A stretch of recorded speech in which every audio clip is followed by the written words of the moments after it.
what is greater in your home than the medicinal and culinary value of apple cider vinegar? I'd like to show you real easy or real quick what to do. Let's talk about these slices, okay? We've got skins and we've got a little bit of the ends of apples. What do you do with these when you're making apple pie or apple sauce and you have all of these ribbons left, the peels? Do you throw them away? Well, our chickens like them a lot, and certainly our pasture animals really like them a lot. But maybe consider making apple cider vinegar. It's healthy. It's a medicinal thing in your home. In your homestead, you can use it for cleaning. You can also use it for a lot of culinary opportunities. And so today I'd love to show you exactly how to make it quick and easy.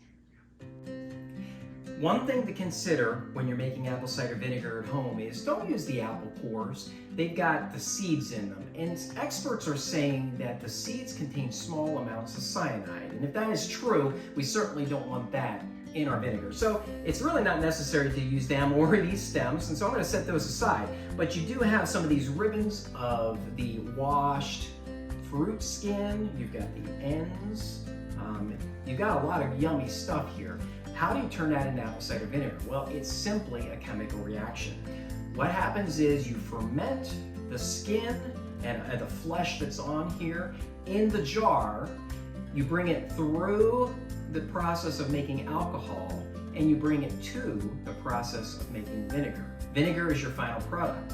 And you've probably heard of the term the mother. The mother is the part of the vinegar that's like the really good part, the part that really does great things for your health and your gut. It has the bacillus in it that you can use to do a lot of things medicinally in your body. Okay, so let's go ahead and start this chemical reaction right now. Now, I recommend a wide mouth jar for this. I use a mason jar, and the reason for the wide mouth is so that you can get your hands in it very easily. And what I do is I just go ahead and I take these strands. You might have slices. You can even use whole apples if you like. But of course, we were making applesauce, so the apple flesh went to making that. And instead of wasting all this, I'm going to go ahead and I'm going to just cut it with my hands and push that all the way up. We're going to go to the shoulder of the jar. If you use smaller jars, that's fine as well. You just obviously won't have quite as much volume in there. Okay? About the shoulder of the jar, and push that down. So that kind of is what it's supposed to look like when you start. Now, the thing that is going to be the catalyst for your chemical reaction is this sugar water. Okay? I put 2 tablespoons of sugar in a little bit of lukewarm water to dissolve it, and I'm going to pour that into the jar over my skins, just like that. All right, now after you have the sugar water poured in to your jar, you'll want to go ahead and pour more water over it. It can be just room temperature. Pour water over until you reach above your pieces in there. It's really important to be above the pieces. And the reason for that is because you don't want any air touching this. This is an anaerobic reaction, chemical reaction, so you want all of these pieces to stay under the water. I like to use a wooden device, a spoon or something like that, in order to push this down, because you want it kind of tight. And it's very important, again, to keep it under the water. Now, one thing that I use that's really neat, and you might want to explore this yourself, is you might want to consider one of these caps. It has a little hole in the top. It's a regular jar cap, but it has a hole in the top to release gas. And then it has a spring action type of thing, where if you put it on, it will actually put that pressure on the apple pieces that are inside. And you see, it holds it under the water. That's a really, really nice thing to have.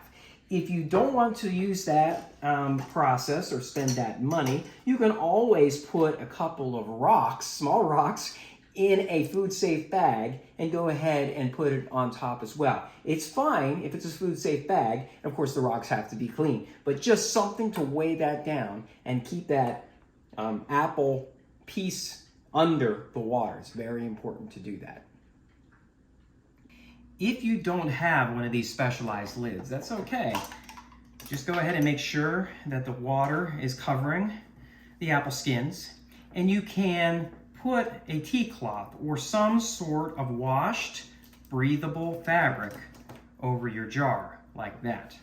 That will keep anything from getting inside, and as well, it will allow that gas to escape. Remember, we're fermenting, so there's going to be gas that is escaping from your jar. Now, once your jar is filled, you will have 2 months until your vinegar is complete. During the first week, you want to store your vinegar in a cool and dry place. In a cabinet, a dark cabinet would be great. Under the cabinets in the kitchen, on your counter would be fine. Just not in direct sunlight is what we're looking for. Okay, and every day you'll want to go ahead and stir with your wooden spoon. You want to stir the contents in there, making sure afterward, put the cloth back on or the lid back on, and make sure that all of the water is covering the pieces of your apple. Because if there's any that's out, remember that will get moldy, it won't ferment correctly. Now, after the first week, go to every other day stirring the contents until about day 30, when your vinegar should just be about ready. At day 30, go ahead and take the contents and pour the liquid through a strainer and into a glass container. You want to separate and discard, if you want, the apple pieces.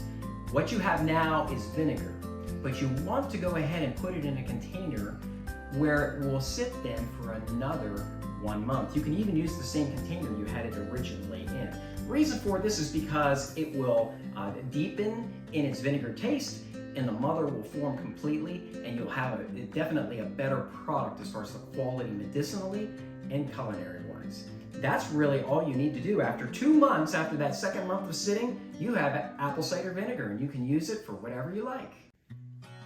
And now we're all done with our apple cider vinegar project for the whole year. Yep, we're all stocked up for next year. I wanted to bring back up this gadget because this has been the coolest thing. I bought it for Dan a few years back. It is a ball